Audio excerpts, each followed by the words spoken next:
Okay, let's see how this works. So that is the back side. Let me get as far back as I can get. It does have a top bunk right here, but I keep it folded up because I'm pretty tall, and when I sit on the bottom bunk, my head touches the top bunk, and it's not very comfortable.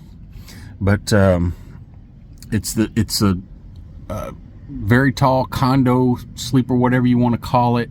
I wish it was cut off about 3 feet in that back to make it more of a mid-roof, but take what you can get. So here we go with the bottom bunk. Let me see if I can see what's going on back here. So this is, I've got all my controls, my lighting controls, my temperature controls, and clock up there, and my APU controls right there. It's got all kinds of storage, way more than I need, but it has a window for the top bunk, a window for the bottom bunk, and they both open.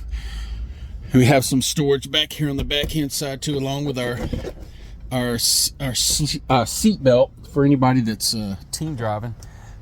And so let's move over here. Again, have a window for the bottom bunk, a window for the top bunk. And I do keep some stuff at the end of the bed right there.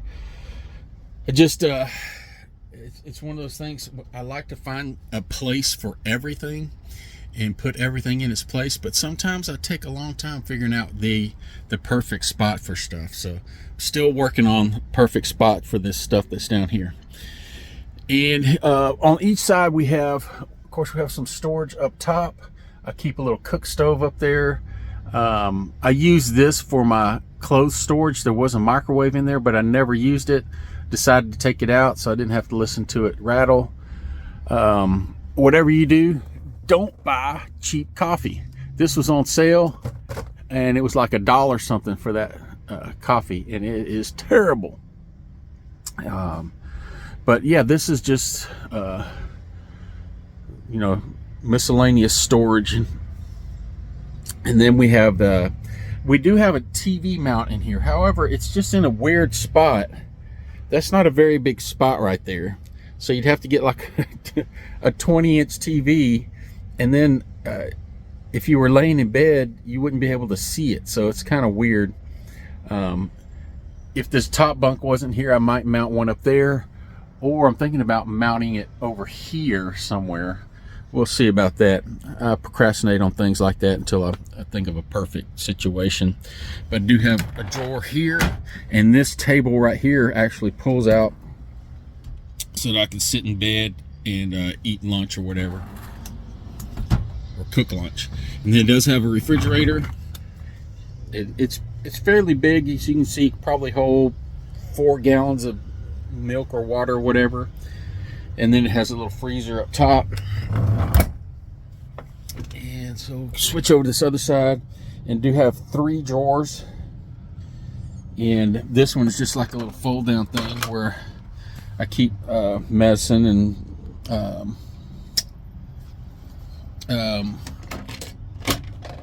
silverware, and I keep my paperwork in one drawer. And this is something that the original driver put on here, and it works. That's pretty handy. Put all the little knives and fingernail files or whatever you have in there. Has a hanging locker here, and that can hold a lot of clothes. And I would really prefer that it was just shelves. And I might turn that into shelves at one point, but I keep my towel that I use every day there, and it has more storage there and more storage up top. And yeah, that's about it for the back. So we've got plenty of storage back here. And then on top of that, up front here, we have storage all the way across the front. I could take that or leave it. It doesn't really matter to me. I don't necessarily need it, but of course, if you got storage, you're going to find something to put in it. So I've got little things stored up there. Let's see. So that's about it for the storage in the back. It does have a pretty good sound system, speakers everywhere. So down here on the floor, I just keep an old towel down on the floor because I don't take my shoes off every time I get here in the back, so my carpet doesn't get extremely dirty. But got my coffee maker, I have my Keurig on here, and I do have an inverter over there. I don't have a seat on this side, and I'm assuming the original person who bought this truck took the seat out. A lot of people do that. A lot of over-the-road guys, they just take that out and put a regular size refrigerator in there. I've seen guys, team drivers, take this part out and this shelf out right here and put a regular size refrigerator in there so they don't have to spend much on eating out.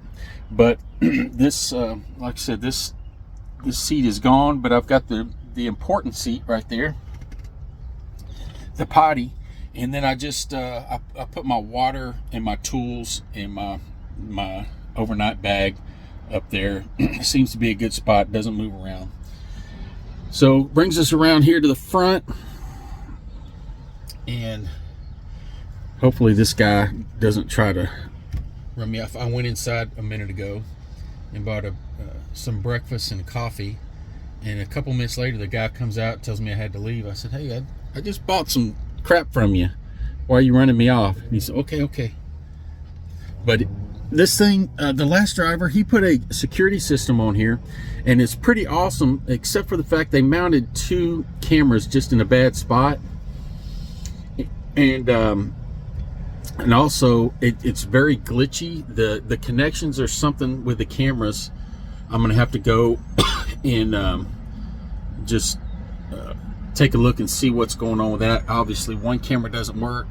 Not sure what's that one, just looks like it's blocked or something, don't know. That one the same thing, but so I just kind of keep it covered up. It records in case there's an accident. It has a little memory card in the side there, but I really haven't messed with it to figure out how it works, and that's something I'm gonna do a little bit later, is just get involved with that. But like I said, it has all the bells and whistles, all the gauges that you can think of. It has a CB in it, but it has 2 mounts on the outside, above and behind the driver's door. But the mounts, you can't put a regular CB on those mounts. They're different. So I got to take it to an expert or try to figure out. I've done some research on the internet and I just can't find any kind of adapter. So I may have to end up taking somebody who knows what the heck they're doing. It has a regular old radio. You see all the gauges, cruise control, and then all these, all the buttons, and then the gauges. And that's about it. Some of these some of these buttons, they have no purpose, and I've yet to figure out what they do. So that's an ongoing mystery. But that's about it.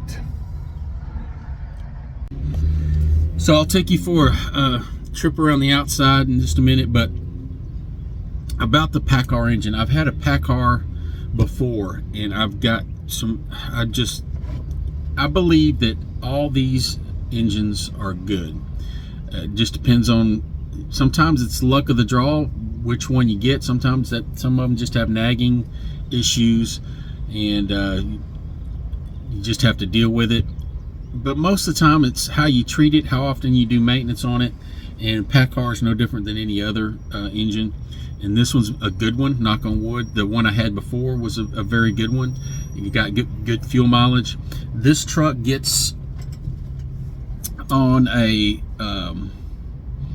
if I take it easy and I'm doing under 65, I usually get right about 7.5 miles to the gallon. But if I want to, go slower and get better fuel mileage, I have averaged about 7.9 over an entire week. But that's going, that's doing everything I can to get the fuel mileage up there. My last truck, I could get 8 miles a gallon or better most weeks. It was really good on fuel, but it was a flat top, so it didn't have all this, you know, sticking up 13.5 feet in the air. This truck does have something that I've never seen on any other truck, and it took me a while to find somebody that actually knew what they were talking about, and that is the suspension on this truck. There are 4 airbags on each axle. I'll let that sink in. 4 airbags on each axle. That means I have 12 airbags on this truck. There are 4 airbags on the front axle. And what's odd about it, I had a couple people who were mechanics. They looked at it and they go, oh, that has to be for heavy haul.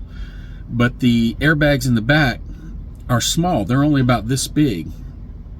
The airbags in the front, on the front axle, they're the regular tall ones. And so I took it over where I get my my alignments done, and there's a guy in there who's been doing it forever, and he took a look at it, and his first reaction was, oh no. And I was like, oh, don't say that. But he said that's I believe he said it was an AG 1200, and it's a custom order, I guess. And what it is it's supposed to be a very how did he put it? It's supposed to give you a softer ride. It's supposed to be for comfort. So it has nothing to do with heavy haul or anything like that. However, I think the front airbags are inflated too much, but it's impossible to find anybody with enough knowledge that they can just tell me how to reset those airbags. So it does, as far as the back goes, very nice, comfortable ride. The front just hits a little bit hard. So that's something different that I've never seen on any other truck. And like I said, I talked to several guys, and everybody's first reaction was, well, with that many airbags, it's got to be for heavy haul. Turns out it's not. So yeah, it's been a good truck. The only issue that I have with it, I'm knocking on wood, is this APU. The guy I'm buying it from, he had a lot of issues with it, and he spent a lot of money taking it in to get it worked on. And when I first got it, the issue was it would start up and it would run, but it would throw over voltage codes, so it wouldn't necessarily be good enough to keep on and charge the batteries. And after a while, I changed the oil filters and changed the oil and the fuel filters, and it ran for about a month, and I was still getting those codes, and then all of a sudden it quit altogether. It won't even start now, and I haven't bothered to go out there and mess with it because, of course, right now it's cold weather, and I'm procrastinating, trying to do as much research as I can before I take it apart and start working on it. So that's the only issue that I've had, knock on wood. It does have a small exhaust leak on the manifold, which is a common issue on pack cars, and I'll take that off and put new gaskets on it at some point. But so far, so good. All right, let's get out here. It does need a wash job. This is what we got. Now, that is a good looking truck, but when you see this thing going way up there like that, I don't like that part. I wish I could have that thing cut off right about there. But it is a nice truck.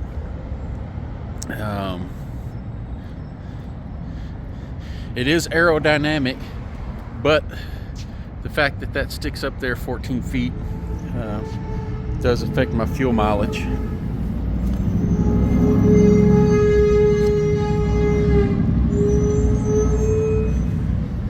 Trying to stay out of the sun, but I'm gonna be able to avoid it.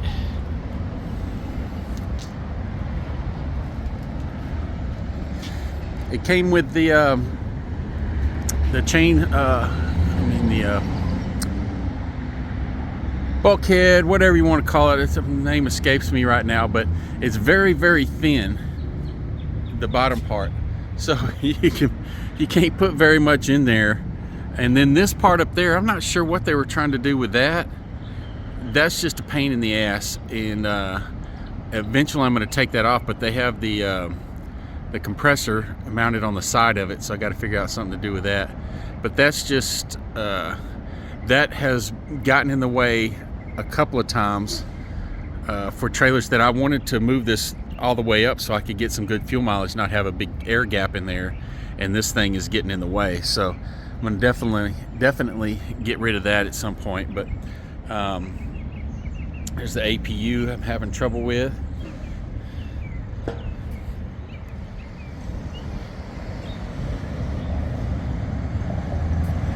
And another thing is these little fairings that go across there, they vibrate. So I got to get up there to the top